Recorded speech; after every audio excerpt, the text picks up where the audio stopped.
So hello everyone, my name is Mayank Srivastava और आज अपन class 10th के मोस्ट एक्सपेक्टेड क्वेश्चंस यहाँ पे डिस्कस करने वाले हैं। तो जैसा कि हमने प्रीवियस ईयर्स के कुछ सीबीएसई के पैटर्न्स को देखा, जहाँ पे देखा कि किस पोर्शन से ज्यादा क्वेश्चंस पूछे जा रहे हैं, उसी पोर्शंस के हमने यहाँ पे मैक्सिमम क्वेश्चंस ले रखे हैं। तो हालांकि अगर देखा जाए करंट इलेक्ट्रिसिटी से हर साल 8 से 9 मार्क्स का पेपर पूछा जाता है तुम्हारे सीबीएसई के बोर्ड एग्जामिनेशन में, तो ये बहुत इंपॉर्टेंट हो जाता है ये करंट इलेक्ट्रिसिटी चैप्टर। और फिजिक्स में अगर अपन देखें तो भाई यहाँ पे जो इलेक्ट्रिसिटी है ना, इसमें से ही मैक्सिमम न्यूमेरिकल्स जो तुम्हारे से पूछे जाते हैं क्लास 10 के बोर्ड एग्जाम्स में, तो ये बहुत इंपॉर्टेंट चैप्टर है। तो आई होप कि आप सभी ने यहाँ तक आपका जो चैप्टर है वो बहुत अच्छे से रिवाइज कर लिया होगा। अगर नहीं किया है तो पहले आप जाओ रिवाइज करो, और रिवाइज करने के बाद जब आप यहाँ पे देखेंगे most expected questions, most important questions, तब ये वीडियोस आपको काफी ज्यादा बेनिफिट होने वाली है।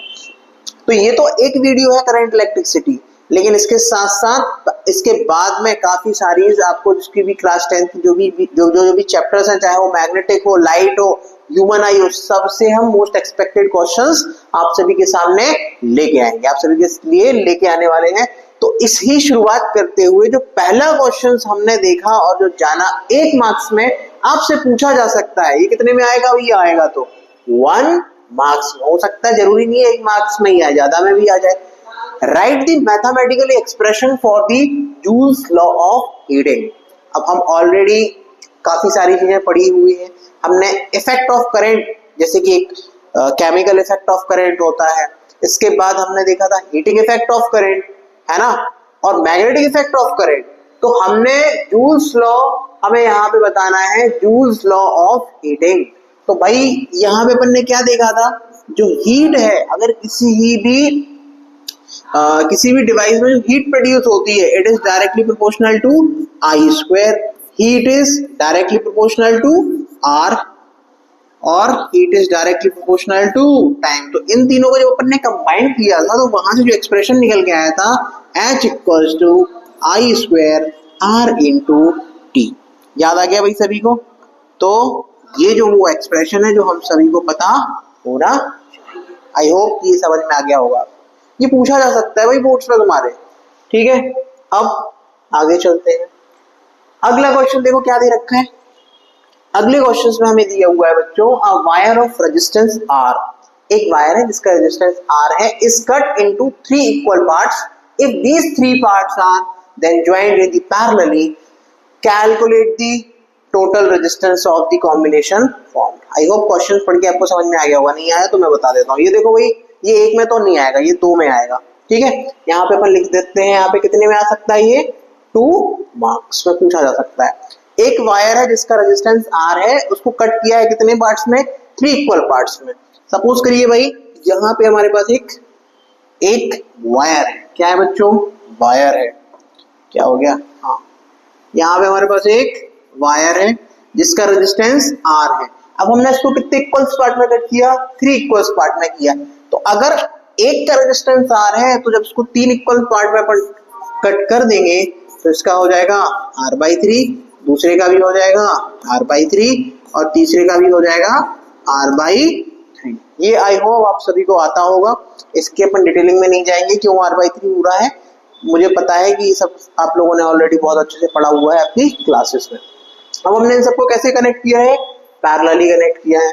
देखो पैरेलली कनेक्ट तो कर दिया अपन ने, पैरेलली कनेक्ट करने के बाद अब जरा समझते हैं कि क्या दे रखा है। अरे क्या हो गया, अरे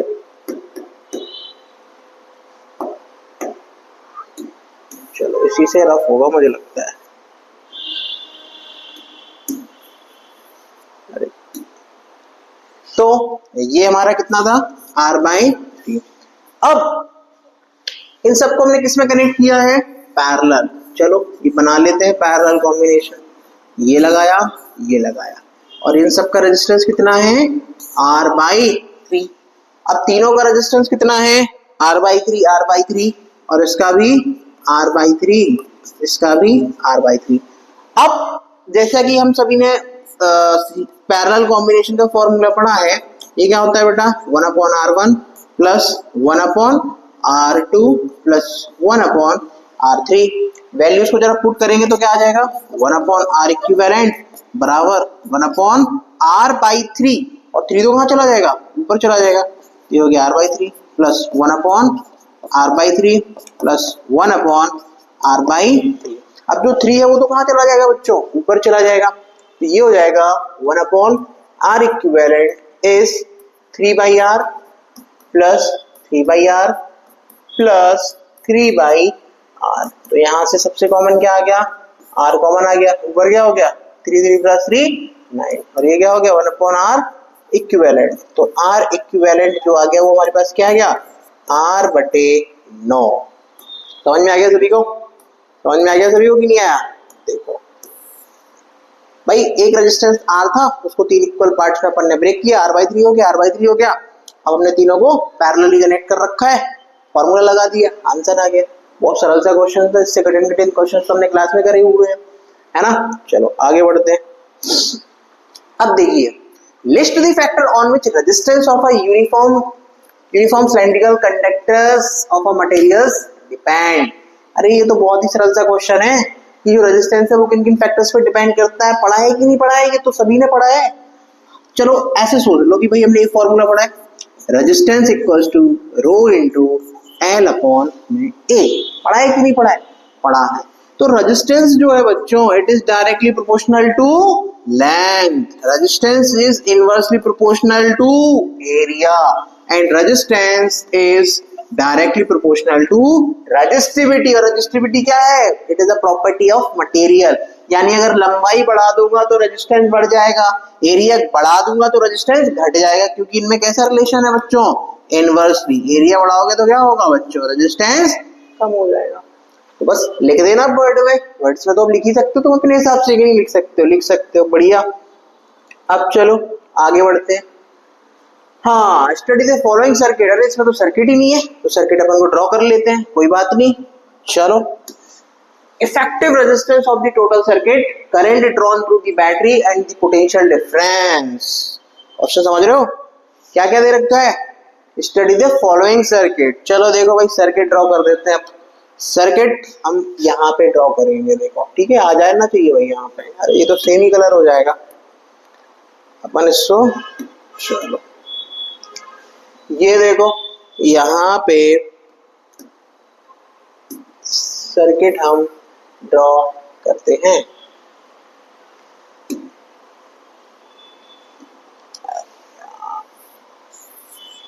ये ले बेटा एमीटर लगा दिया, यहाँ पे लगा दिए एक बैटरी, कितने वोल्ट की है 20 वोल्ट की है, और इसको अपन ने एक रेजिस्टेंस यहाँ पे कनेक्ट कर रखा है, कितना 5 ओम का। इसके साथ साथ यहाँ पे हमने एक 10 ओम का, और इसके साथ साथ एक और कितना 10 ओम का, और ये आके सारी की सारी चीजें यहाँ पे कनेक्ट हो गई। और इसके अक्रॉस भी 2 रेजिस्टेंस लगाए हुए हैं भाई, थोड़ा सा तो चैलेंजिंग बनाया है बट कोई बात नहीं, हम सब कर लेंगे ये सारे क्वेश्चंस तो। अरे कर लोगे कि नहीं कर पाओगे, कर पाएंगे भाई, ये सब नहीं कर पाएंगे तो क्या कर पाएंगे बताओ। Effective resistance of the circuit, पहला क्या है इफेक्टिव रेजिस्टेंस बताना है बच्चों। इफेक्टिव रेजिस्टेंस कैसे निकालेंगे यार इसका, ये 4 और 6 किस में है सीरीज में है, 4 और 6 किस में है बेटा सीरीज में है, ध्यान से देखो। और अब 6 प्लस 4 कितना हो जाएगा 10 हो जाएगा, 10 ये है 10 ऊपर है। अब ये दोनों किस में आ गए पैरेलल में आ गए, 10 और 10 किस में आ गए पैरेलल में आ गए, 2 पैरेलल में है और दोनों का रेजिस्टेंस कैसा है 10 10 है। जब इसका तुम फॉर्मूला लगाओगे 1/r1 प्लस 1/r2 तो इन दोनों का इफेक्टिव कितना आएगा 5 आएगा। यानी कि अगर अपन यहाँ पे ध्यान से देखें, यानी कि अगर अपन यहाँ पे ध्यान से देखें तो क्या कह रहा है ये, इन सब को हटा दो और इसकी जगह पे एक रेजिस्टेंस लगा दो जिसकी वैल्यू कितनी है 5 है, तो काम बन जाएगा। अच्छी बात है, चलो जी लगा देते हैं 5। अब ये 5 और ये 10, 5 5 और 10 मिलके कितना हो गया बेटा, ये हो गया हमारा 20। तो पहले का जो आंसर है वो आर इक्विवेलेंट कितना आ गया बेटा 20 ओम आ गया। अब देखो यहाँ पे हम पूरा करने जाते तो बहुत टाइम कंज्यूमिंग था, अब वो तुम करना भाई अपने हिसाब से, अपनी कॉपी में पूरा करना, कैसे बोर्ड्स के लिए मार्क्स लाने हैं वो तो यहाँ से देख लेना। मैंने मोस्ट एक्सपेक्टेड क्वेश्चंस पे आपको ये बताया है, अब इतना तो अपन डिस्कस ही नहीं करते। Current drawn from the battery, अब देखो ये आर इक्विवेलेंट का मतलब क्या है, 20 ओम है। अब इसका मतलब ये है कि इन सभी को हटा दो और एक रेजिस्टेंस लगा दो, इसकी वैल्यू कितनी है, 20 ओम है। अच्छा, यानी कि इन सबको हटा दें और 20 ओम लगा दें, ठीक है, और 20 ओम की क्या दे रखी है, बैटरी दे रखी है। तो अब अपन यहाँ पे ओम्स लॉ लगाएंगे, क्या लगाएंगे बेटा, ओम्स लॉ लगाएंगे। चलो इसको अपन यहाँ पे सॉल्व करते हैं। ओम्स लॉ क्या है, V बराबर I इंटू आर। वोल्टेज कितना दे रखा है, 20 दे रखा है, करंट की तो पूछा है ये लो, और टोटल रेजिस्टेंस कितना निकाला हमने अभी 20, तो जो करंट निकल के आया बच्चों कितना आया, 1 एम्पीयर। यानी कि इस बैटरी से कितना करंट निकल रहा होगा बच्चों, 1 एम्पीयर। आई होप समझ में आ गई होगी ये बात, छोटी सी तो बात ही है। अब 1 एम्पीयर यहाँ गया तो यहाँ भी तो उतना आएगा, जितना पानी इस पाइप से जाएगा उतना ही पानी तो दूसरे पाइप से निकलेगा, मतलब यहाँ से जितना पानी गया, जितना करंट गया, वही तो करंट यहाँ पे निकला। तो 5 एम्पीयर यहाँ जाएगा तो 5 एम्पीयर ही यहाँ आएगा। पोटेंशियल डिफरेंस अक्रॉस दी 5 ओम, इस 5 ओम के अक्रॉस पोटेंशियल डिफरेंस हमें निकालना है। ये बैटरी का इसमें कितना पोटेंशियल ड्रॉप होगा इस 5 ओम के अक्रॉस, तो बेटा वो कैसे निकालते हैं, उसके लिए भी क्या लगा दो, ओम्स लॉ। V बराबर I इंटू आर। वोल्टेज ये तो निकालना है, क्या निकालना है, ये क्या दे रखा है, पोटेंशियल दे रखा है V। करंट कितना बह रहा है इसके अक्रॉस, 1 एम्पीयर, और इसका रेजिस्टेंस कितना है, रेजिस्टेंस कितना है, 5 है। तो यहां से जो हमारे पास वोल्टेज निकल के आया वो कितना आया, 5 वोल्ट। यानी कि बैटरी का 20 वोल्ट में से इस यहाँ पे कितना ड्रॉप हो रहा है, 5 वोल्ट का यहाँ पे हो रहा है, कुछ यहाँ भी हो रहा होगा, कुछ यहाँ भी हो रहा होगा, वो हमसे क्वेश्चन में नहीं पूछा, पूछा होता तो हम निकाल देते। ठीक है, चलो आगे बढ़ जाते हैं।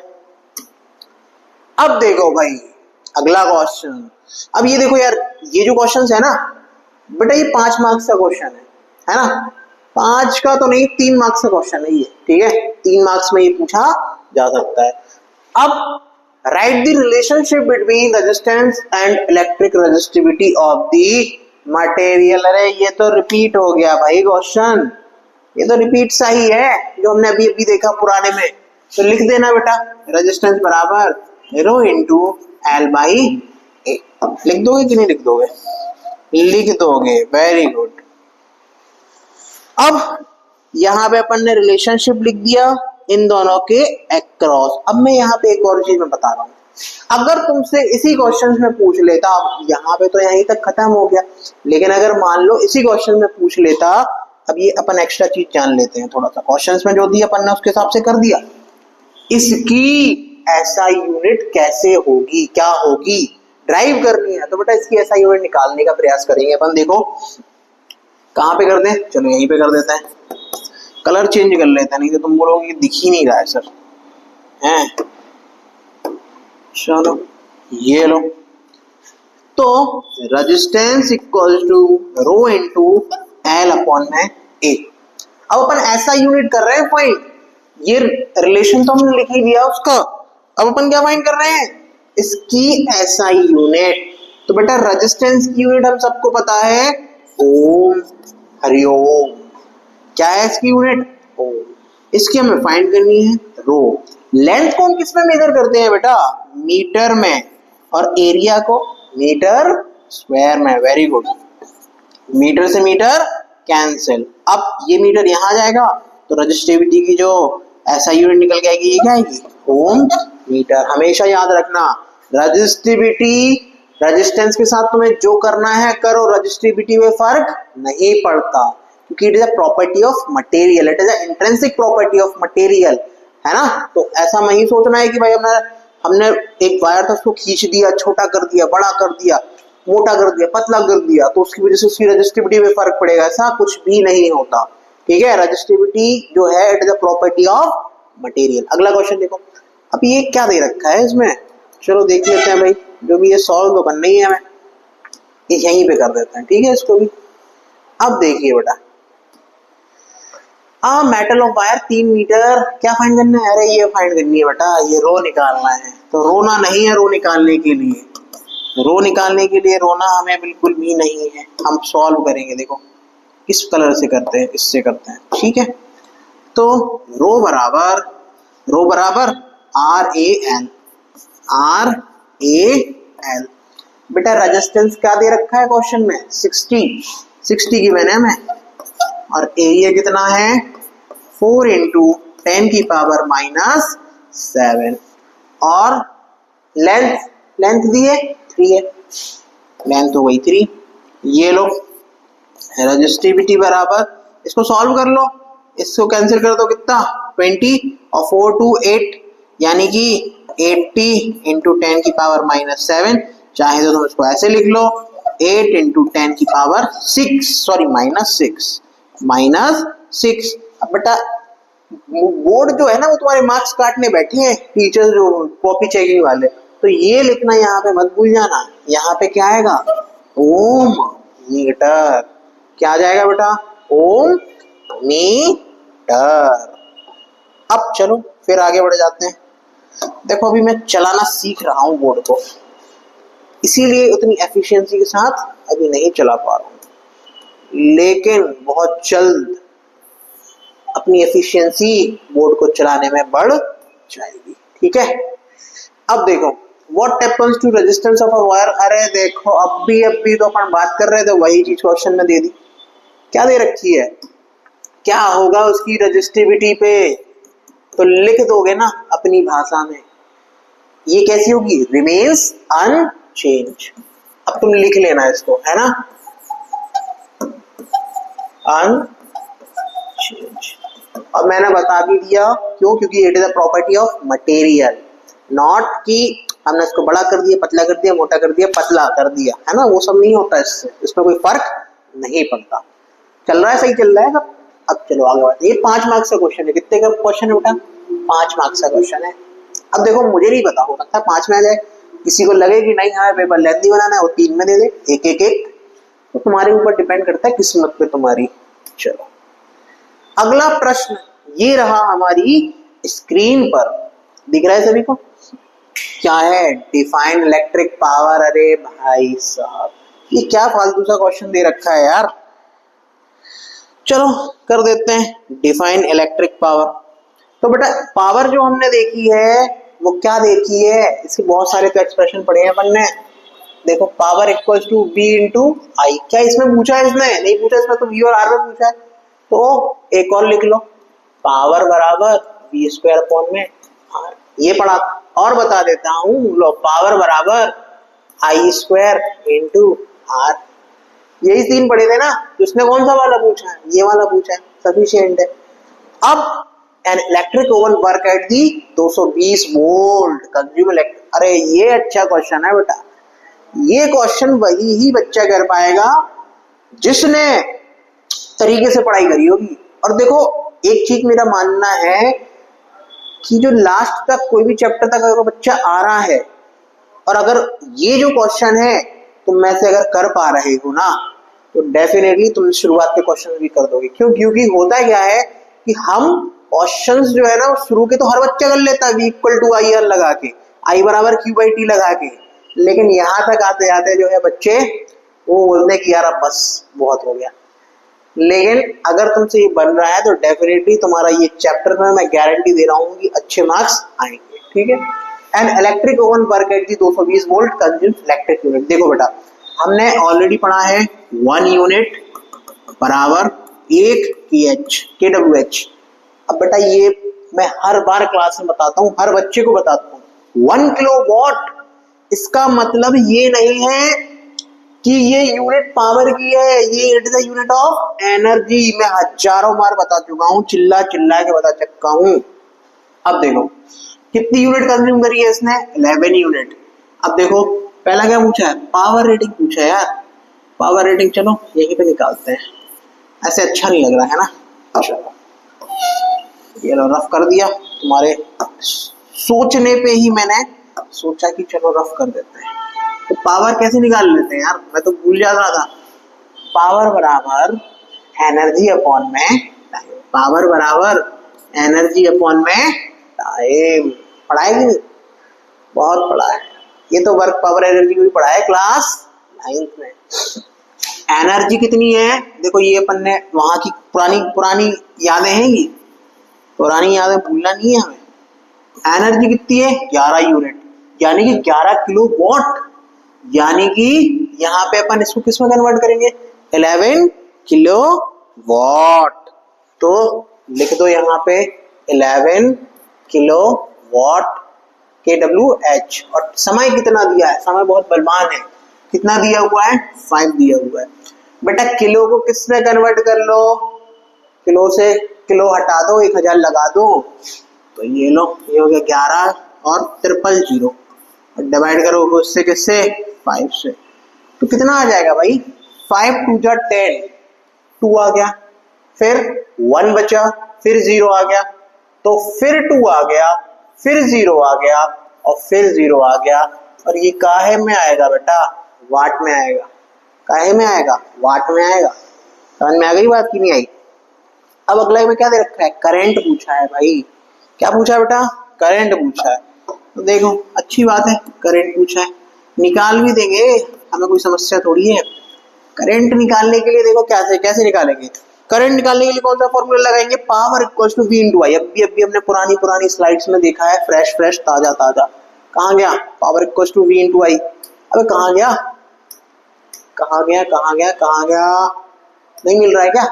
चलो ये देखो, power equals to V into, यही फॉर्मूला अपन यहाँ पे लगाएंगे। अरे चला गया क्या? अरे नहीं यार, इतनी मेहनत से लिखा है। हाँ, power equals to V into I. Voltage क्या दे रखा है बेटा, वोल्टेज क्या दे रखा है 220 दे रखा है शायद, है ना। पावर बराबर 220 और हमसे क्या पूछा है, करंट। तो पावर अब भी निकाली यार, इसको अपन कहाँ लिखेंगे, यहाँ लिखेंगे 220, है ना। लिख दो यहाँ पे 2200 बराबर वोल्टेज कितना है 220 और यहाँ से क्या आ जाएगा, करंट आ जाएगा, विद्युत का प्रभाव आ जाएगा यहाँ पे। आई बराबर 0 से 0 कैटिस और ये हो जाएगा अपना 10 एम्पियर। कितना आ गया बेटा करंट 10 एम्पियर। अब क्या पूछा है, रेजिस्टेंस। अब क्या पूछा बेटा, रेजिस्टेंस पूछा है। अब यार रेजिस्टेंस तुम निकाल लेना यार, चलो फिर भी निकलवा देता हूँ। तीसरा, अरे सेम कलर हो गया ये तो। V बराबर IR लगा दो, V बराबर IR। वोल्टेज कितना दे रखा है बेटा 220, करंट कितना दे रखा है अभी निकाला 10, तो ये आ गया रेजिस्टेंस। रुकावट आ गई, ये क्या आ गई हमारे बीच में, रुकावट। और ये रुकावट किसकी है, इलेक्ट्रॉन की है। ये रुकावट किसकी है, इलेक्ट्रॉन की है, 22 ओम। अभी देखो यहाँ पे अपना आधा मार्क्स कट जाता, आधा मार्क्स कट जाता कि नहीं कट जाता, कट जाता। अब आगे बढ़ जाओ। How an electric current related to the potential difference. यार कितने क्वेश्चन हैं अभी, 9 थे ना। ये अभी हमारा कौन सा चल रहा है, लास्ट क्वेश्चन चल रहा है ना। देखो इसमें क्या दे रखा है, how is an electric circuit related to the potential difference. यानी कि यहाँ पे हमें क्या करना है, ड्राइव करना है भाई। नहीं ओम्स लॉ पूछा है यहाँ पे। क्या पूछा है, ओम्स लॉ। तो लिख देना V is directly proportional to I और V equals to I into R। ये हो गया हमारा इसका ये। Why should ammeter use to as a low resistance। देखो मैं फटाफट बताता चला जा रहा हूँ क्योंकि बहुत टाइम लग जाएगा और आई होप ये सब तुमसे बन ही जाएंगे। Why should ammeter should be have a low resistance। Ammeter का लो रेजिस्टेंस क्यों होता है बेटा, सिंपल सा रीजन है, क्योंकि अगर एमीटर का रेजिस्टेंस ज्यादा होगा, चलो यहाँ पे देखो फटाक से, ये मान लो एक रेजिस्टेंस है और इसके पैरेलल इसकी सीरीज में हमने एक लगा दिया, क्या एमीटर लगा दिया। अब ये एक सर्किट बन गया। अब मान लो अगर इसका रेजिस्टेंस बहुत ज्यादा होगा तो इफेक्टिव इनका रेजिस्टेंस बहुत ज्यादा आएगा, तो इस वजह से तो हमारे सर्किट के करंट पे इफेक्ट पड़ जाएगा, तो इसको लगाने से तो हमारा लॉसेस ज्यादा हो जाएगा। मतलब कि हम तो इसको यूजफुल डिवाइस बना रहे थे और इसकी वजह से पूरा का पूरा जो सर्किट है उसमें करंट ही मतलब इसने पूरे सर्किट में करंट ही कम कर दे रहा है। समझ में आ रही है? तो इसीलिए हम इसका कम रेजिस्टेंस बनाते हैं ताकि जब उसका आर इक्विवेलेंट निकालेंगे तो उसका इस पे कोई प्रभाव ना पड़े। ठीक है, अब ये लिख लेना two V I. Graph shown, identify the series and parallel. हाँ, यहाँ पे मैं वी.आई. ग्राफ्स बना देता हूँ, देखो तुम्हारे लिए फटाफट से। ये अच्छा क्वेश्चन है, थोड़ा सा अच्छा क्वेश्चन है बेटा। अब देखो यहाँ पे अपन को जो ग्राफ दे रखा है, एक दे रखा है आई और दूसरा दे रखा है वी। एक दे रखा है आई और दूसरा दे रखा है वी। ये दे रखा है ए और ये दे रखा है वी। क्वेश्चन जरा समझ लो बेटा, एक आई वी ग्राफ है, यहाँ पे वी आई लिखा है, लेकिन अपन ने क्या कर दिया इसको आई और वी ग्राफ। अब यहाँ पे क्वेश्चन ये दे रखा है, तो हमें बताना है कौन सा सीरीज का है और कौन सा पैरेलल का ग्राफ है। तो बेटा यहाँ पे तुम ध्यान से देखना, जो वी आई ग्राफ था इसका स्लोप हमें क्या देता था, रेजिस्टेंस देता था। क्या देता था बच्चों, रेजिस्टेंस देता था। और अगर इसको अपन ने ग्राफ को उल्टा कर दिया, आई वी कर दिया, तो ये क्या देगा, 1/r देगा, 1/r देगा। अब तुमने देखो फॉर्मूला पढ़ा है, आर इक्विवेलेंट फॉर सीरीज क्या होता है, R1 प्लस R2, और आर इक्विवेलेंट फॉर पैरेलल ये क्या होता है बेटा, अरे यार देख रहा हूं क्या हो जा रहा है यार, अरे खिसक जा, नहीं मान रहा यार ये। चलो देखो आर इक्विवेलेंट, चलो कोई बात नहीं, अब जितना है हमारी किस्मत में उतने ही से काम चलाते हैं। 1/R1 प्लस 1/R2, यहाँ पे रफ कर दे बेटा, चलो थैंक यू। अब ऐसे ही कर ले 1/R इक्विवेलेंट। अब सीधी सी बात है, सीरीज में रेजिस्टेंस ज्यादा आता था और पैरेलल में रेजिस्टेंस कम आता था। यानी कि अगर हमारे पास आई वी कर्व है, इसका थीटा देखो और इसका थीटा देखो, θ1 और θ2 में किसका θ2 ज्यादा है, θ2 ज्यादा है कंपैरेटिवली θ1 में। अगर θ2 ज्यादा है दैट मींस कि इसका स्लोप ज्यादा है, और अगर स्लोप ज्यादा है तो इसका रेजिस्टेंस कैसा होगा, कम होगा। तो resistance of A is lesser than resistance of B. ठीक है, एक बार और मैं इसको बता देता हूँ, बहुत सारे लोगों की इसमें कंप्लेंट रहेगी बाद में कि सर ये समझ में नहीं आया। तो देखो फटाक से देखो, टेक्नोलॉजी ने हमें परेशान कर दिया थोड़ा सा, बाकी कोई समस्या नहीं थी।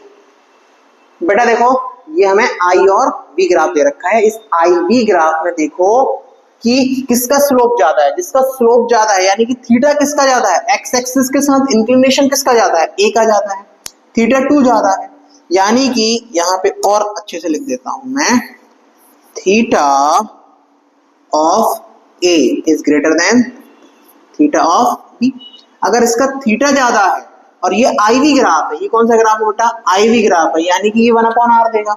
यानी कि जो स्लोप है is inversely proportional to 1/r। अगर रेजिस्टेंस ज्यादा है तो स्लोप कैसा होगा बेटा, कम होगा। और अगर मैं इसको उल्टा बोलूं, अगर रेजिस्टेंस कम है तो स्लोप कैसा होगा, ज्यादा होगा। ठीक है, तो देखो स्लोप इसका कैसा है, थीटा कैसा है इसका, ज्यादा है, तो स्लोप इसका ज्यादा है, थीटा ऑफ ए ज्यादा है, तो इसका थीटा ज्यादा है तो रेजिस्टेंस कैसा होगा, कम।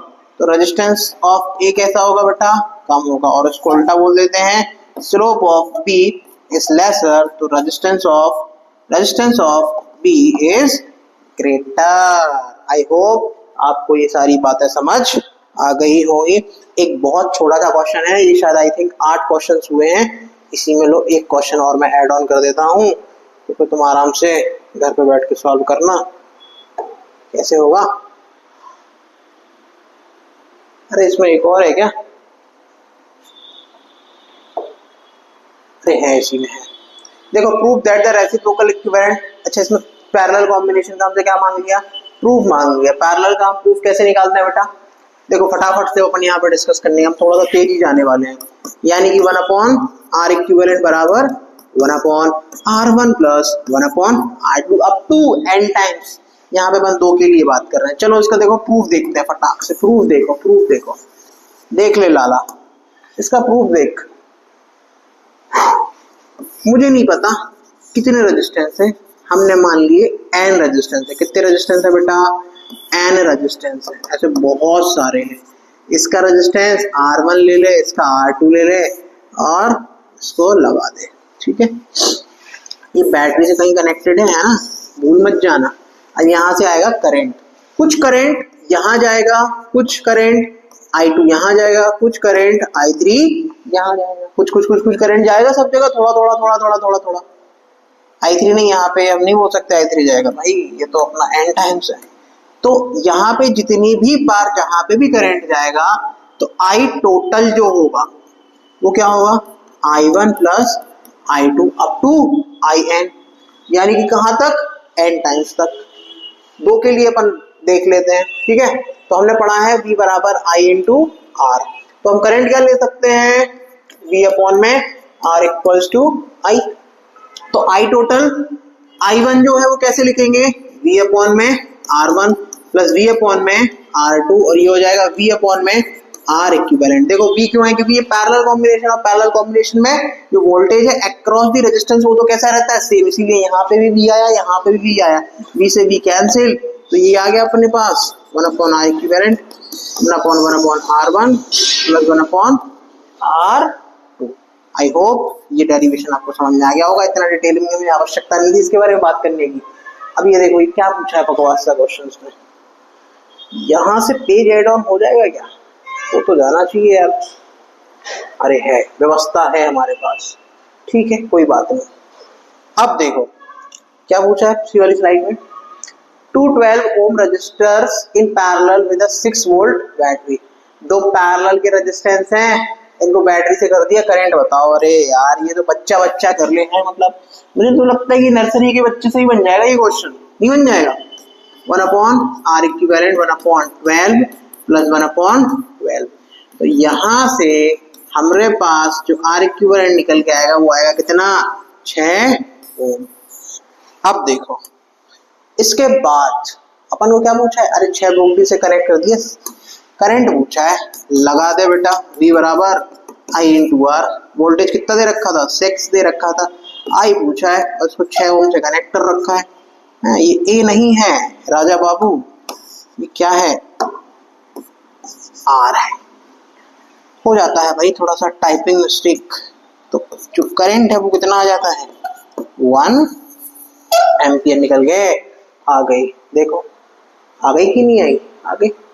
चलो अब आगे बढ़ते हैं फटाफट। देखो मैंने थोड़ा सा मैं जल्दी कराने का प्रयास कर रहा हूँ, मुझे पता है कि तुम सबसे ये क्वेश्चन बन जाएंगे, और मुझे पता है बहुत सारे बच्चे ऐसे होंगे जिनसे कुछ समझ में नहीं आ रहा, तो बेटा पहले पढ़ लो थ्योरी और फिर देखो तब कुछ काम की है ये बातें, नहीं तो कोई काम की नहीं है। अब देखो an electric lamp 20 ohm and conductor 4 ohm are connected with 6 ohm. हाँ यहाँ पे भी डायग्राम नहीं है, चलो मैं डायग्राम बना देता हूँ, ठीक है ना। चलो देखो सर्किट बना देता हूँ, चलो ये लो बेटा, ये लगा दिया हमने। अब ये मत हो जा भाई, 4 ओम का है, का समस्या आ गई भाई साहब, इसको एक 4 ओम का है और यहाँ पे एक लैंप है कनेक्ट, ठीक है। चलो ये 6 वोल्ट की बैटरी है और ये हमारा हो गया सर्किट कंप्लीट। 4 ओम और 20 ओम और ये 6 वोल्ट की हमारी बैटरिया है, क्या है बेटा, बैटरिया। अब टोटल रेजिस्टेंस, अरे यार ये फालतू सब चीज है यहाँ फिर से। अब देखो बड़ा टोटल रेजिस्टेंस कैसे आएगा, 4 प्लस 20, R इक्विवेलेंट निकाल दे, R इक्विवेलेंट 4 प्लस 20 कितना हो जाएगा, 24, यानी इन दोनों का टोटल रेजिस्टेंस कितना आ जाएगा, 24 ohm. Current through the circuit, वही चीज लगा दे बेटा, V equal to I into R, V equal to I into R। Voltage कितना दे रखा है, 6, करंट हमें निकालना है, रेजिस्टेंस कितना दिया है, 24 दिया हुआ है, तो यहाँ से करंट आ जाएगा 6 अपॉन में 24 एम्पियर। अब सॉल्व करते रहना आराम से घर पे बैठ के। पावर ऑफ दी लैम्प, क्या निकालना है बेटा लास्ट में, पावर पूछिए, पावर तो निकाल ही लोगे, पावर कैसे निकालोगे, V इंटू I, करंट आ गया, पावर के लिए लगा देना V इंटू I। वोल्टेज कितना दे रखा है, 6 दे रखा है, और करंट अभी निकाल लिया अपन ने, कितना, 6 अपॉन में 24, दिया गई पावर, तो कर लेना कट्टम कट्टी, पावर यहाँ से आ जाएगी 36 अपॉन में 24 वॉट। आराम से घर पे बैठना सुकून से और करना।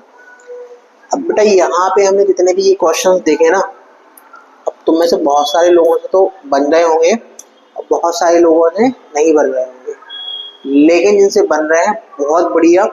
हर एक क्वेश्चंस जो हमने यहाँ पे देखा इम्पोर्टेंट है, ये ना सोचे कि ये क्वेश्चन हमसे इम्पोर्टेंट नहीं है, सारे क्वेश्चंस इम्पोर्टेंट है। और इस तरह के क्वेश्चंस जो हमने यहाँ पे देखे, सेम ही तरह के क्वेश्चंस हमने तुम्हारी क्लासेस के दौरान भी काफी तुम्हें प्रैक्टिस कराए हैं। तो अब हमें ये देखना है कि भाई अब जब हमारे सामने सेम क्वेश्चन जब स्कूल्स में, जब हमारे बोर्ड्स में पूछा जाएगा, तब हम कर पाते हैं कि नहीं कर पाते। तो सर्किट से डरना नहीं है, बहुत सारे बच्चे सर्किट से डर जाते हैं। अब एक्चुअल में होता क्या है ना, जैसे कि अपन ने यहाँ पे देखा, अब तुम स्कूल्स में होता है, जब तुम्हारे स्कूल्स में पेपर आता है तो इसको थोड़ा सा वो कॉम्प्लिकेटेड कर देते हैं। ले बेटा यहाँ पे वो क्या कर देंगे, एक वोल्ट मीटर लगा दिया, तो बच्चों को लगता है कि यार पता नहीं है वोल्ट मीटर से क्या ही हो जाएगा, क्या कर देंगे वो, फिर एक यहाँ पे ऐसा वोल्ट मीटर लगा दिया, तो तुम लोग सोचते हो कि पता नहीं क्या ही हो जाएगा, अजीब सा सर्किट देखने को लगने लगता है। बेटा इन सबसे हमें डरना नहीं है, ये सब बहुत आसान आसान सी चीजें हैं जो हमने यहाँ तक सीखी। तो बहुत अच्छे से पढ़ाई करते रहे, और अब हम ऐसे ही जो अगले चैप्टर्स है उनके भी मोस्ट एक्सपेक्टेड क्वेश्चंस की सीरीज लेके आएंगे, है ना। पढ़ाई करते रहे, all the very best, thank you very much for watching this video.